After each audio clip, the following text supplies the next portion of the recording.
दोस्तों, आप मेरे हाथ में जो मोबाइल देख रहे हैं, ये मोबाइल आपके बच्चों के लिए बहुत ख़तरनाक है। इसको मोबाइल बम भी कह सकते हैं।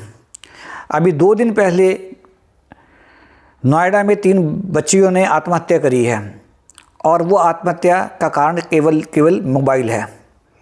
वो बच्चियों ने कोरियन गेम को डाउनलोड कर रखा था, उस कोरियन गेम को देख रही थी और उसमें जो आदेश का उन्होंने पालन करते हुए तीनों बच्चियों ने 9वीं मंजिल से छलांग लगा के आत्महत्या कर दी।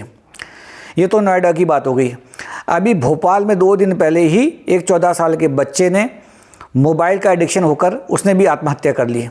तो आज के समय में मोबाइल इतना घातक हो गया है बच्चों के लिए, विशेषकर छोटे बच्चों के लिए, 8 से लेकर 14 या 15 साल के बच्चों के लिए। वो डिप्रेशन में जा रहे हैं और माँओं को कुछ समझ में ही नहीं आ रहा कि उनके बच्चों के साथ क्या हो रहा है। और इसमें सबसे बड़ा कसूर परिवार का है, माँ बाप का है कि बच्चे के हाथ में उन्होंने मोबाइल पकड़ा दिया है और अलग से मोबाइल ख़रीद के दे दिया है और बच्चा मोबाइल चला रहा है और उस पर कोई कंट्रोलिंग नहीं है। और कंट्रोलिंग बन भी नहीं सकती। आप कंट्रोलिंग अगर बच्चे पर बनाने की कोशिश करोगे, बच्चा जब 7th class, 8th class, 9th class में आ गया है और आप उसको चाहोगे कि मेरा बच्चा मेरे हिसाब से चले, वो कतई नहीं चलने वाला। क्योंकि जब उसको रोकने की उम्र थी, उसको रोका जा सकता था, तब आपने उसको नहीं रोका। और रोकने की उम्र जो है 2, ढाई, 3 साल की है। उस समय बच्चे को मोबाइल से उसकी जिद के आगे आपने झुकना नहीं है। उसको मोबाइल किसी हालत में नहीं देना, वो कितना रोए, कितना चिल्लाए, उसको मोबाइल बिल्कुल मत दीजिए। मैं अपना व्यक्तिगत अनुभव आपको बता रहा हूँ कि मेरी बेटी जब 2.5 या 3 साल की थी, उसने रात में कोई 10:30 का टाइम था, उसने मेरे से मोबाइल मांगा। मैंने मोबाइल नहीं दिया तो वो रोने लगी। मैंने उससे सिर्फ एक ही बात कही थी कि बेटा जितना रोना तो आप रो लो, लेकिन आपको मोबाइल नहीं मिलेगा। और वो खूब रोई, लेकिन मैंने मोबाइल बिल्कुल नहीं दिया। और उसी का नतीजा है आज मेरी बेटी जो है हमारे कहने पे चलती है। अगर उसको एक बार बोल देंगे हम कि मोबाइल नीचे रख दो, तो वो नीचे मोबाइल रख देती है और मैक्सिमम जो है उसका जो है पढ़ाई के लिए वो इस्तेमाल करती है। और अगर उसको कोई गेम्स वगैरह भी खेलनी होती है, कोई गेम्स नहीं खेलती, केवल और केवल जो है थोड़े बहुत जो बच्चों के जो वीडियो गेम्स वगैरह होते हैं, वो सिर्फ वो देखती है। और वो भी अपनी मम्मी की नज़रों में और मेरी नज़रों में। कोई इस प्रकार का कोई डाउनलोड करके गेम जो है कोरियन गेम इस टाइप के कोई नहीं देखती। तो अपने बच्चों को और वॉच करना ज़रूरी है। और बच्चों को मोबाइल से दूर करने के लिए माँ का सबसे बड़ा रोल है। आज की माएँ, जब बच्चा 8 या 6 महीने का है, 9 महीने का, 10 महीने का है, वो खाना नहीं खा रहा तो उसके हाथ में मोबाइल दिखा रही हैं। बच्चा जो है मोबाइल देख रहा है, उधर वो खाना खाया जा रहा है। तो माँ की मेहनत जो है कम पड़ रही है। माँ को मेहनत नहीं करनी पड़ रही, माँ को मज़ा आ रहा है कि मेहनत करने की ज़रूरत नहीं है, बच्चा मोबाइल देख रहा है और खाना खाया जा रहा है। आप शहरों में चले जाइए, बॉम्बे और मैं दिल्ली में हैरान होता हूँ। मेट्रो में माएँ जो हैं अपने बच्चों के हाथ में मोबाइल दे दी और बच्चा सारा साल भर का बच्चा, उसको सब पता है कि क्लिकिंग कहाँ से हो रही है, कहाँ से मोबाइल ऊपर जा रहा है, नीचे जा रहा है, कहाँ से ऑन हो रहा है, कहाँ से ऑफ हो रहा है। 1 साल का बच्चा की सारी जानकारी में मोबाइल की सारे ऑन ऑफ के इसको का पता है कि कैसे ऑन होना है, कैसे ऑफ होना है, कैसे मोबाइल को ऊपर नीचे करना है। तो इतना एडवांस है ये मोबाइल, बच्चा उससे ज़्यादा एडवांस हो गया है। तो अगर आपको अपने बच्चे का फ्यूचर बनाना है, उसका जीवन बनाना है, तो उसके हाथ से मोबाइल छीन लीजिए। केवल पढ़ाई के लिए इस्तेमाल करने के लिए उसको दीजिए और 4-5 साल तक तो बिल्कुल मत दीजिए उसे। मात्र जो है आधा 1 घंटा उसे मोबाइल का इस्तेमाल करने की छूट दीजिए, जिससे कि उसका जो है ग्रोथ अच्छी बढ़े। आज आप खुद देख लीजिए, रोज़ 2-4 केसेस आत्महत्याओं के आ रहे हैं, डिप्रेशन के आ रहे हैं। और डिप्रेशन का कोई इलाज नहीं है। डिप्रेशन का अगर इलाज है तो केवल एक इलाज है कि वो है मेडिटेशन।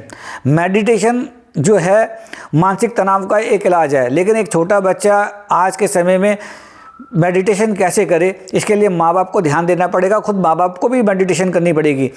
मैं खुद कोई 35 साल हो गए मुझे मेडिटेशन करते हुए, रोज़ 1 घंटा मेडिटेशन करता हूँ। तो इसलिए मुझे मानसिक तनाव क्या होता है, डिप्रेशन क्या होता है, मुझे मालूम ही नहीं है।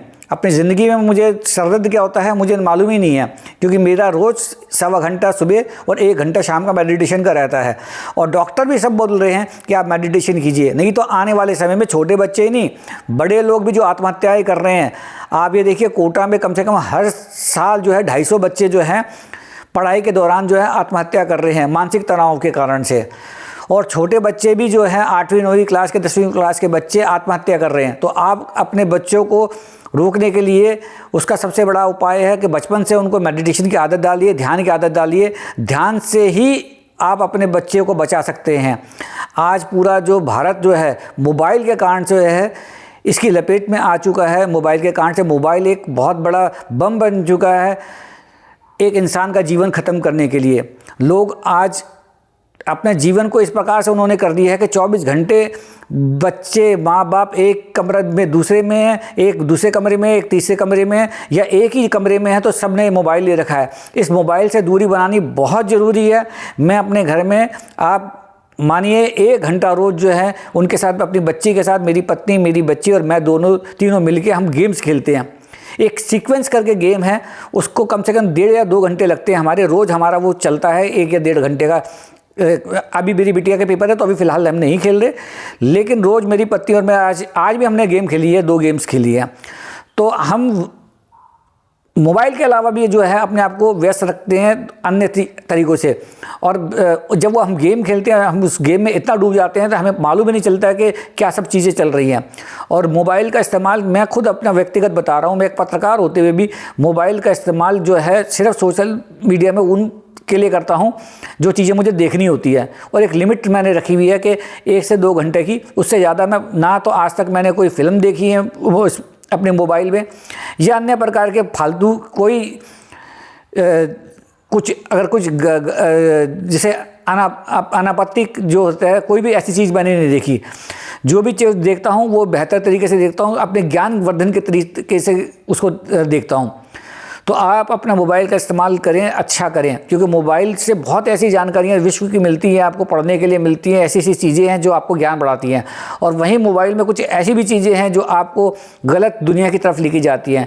तो आप अपने बच्चे का और अपना खुद को अगर जीवन में कुछ प्राप्त करना चाहते हैं तो अच्छाई की तरफ जाएँ, उसे अच्छा ज्ञान दें, उसे बच्चे को बताएँ कि इस मोबाइल में ऐसी ऐसी चीज़ें हैं, आप उसको पढ़ें, देखें। तो मेरा सभी माँ बाप से निवेदन है कि अपने बच्चे पर ध्यान दें। बच्चा जो छोटा है वो वहीं से तैयारी शुरू कर दे। 8 महीने का बच्चा, उसको मोबाइल किसी हालत में ना दे। वो माँ दुश्मन है जो अपने बच्चे को खाना खिला रही है और मोबाइल दे रही है। किसी हालत में मोबाइल आप मत दें, नहीं तो वो एडिक्ट हो जाएगा, और एडिक्ट होने के बाद आप उसको नहीं संभाल पाओगे और बच्चा बदतमीज़ होता चले जाएगा। आप उसको रोक नहीं पाओगे, वो उल्टा जवाब सवाल करेगा आपसे, फिर आप उसको मारोगे, पीटोगे, उसका कोई असर नहीं होने वाला उस पर। वो पलट के आपको उल्टा जवाब देगा और मोबाइल के बिना वो रहेगा नहीं और आपका जीना दुभर कर देगा। तो मोबाइल से बचें और मोबाइल से दूरी बनाएं, खुद भी और अपने बच्चों की भी।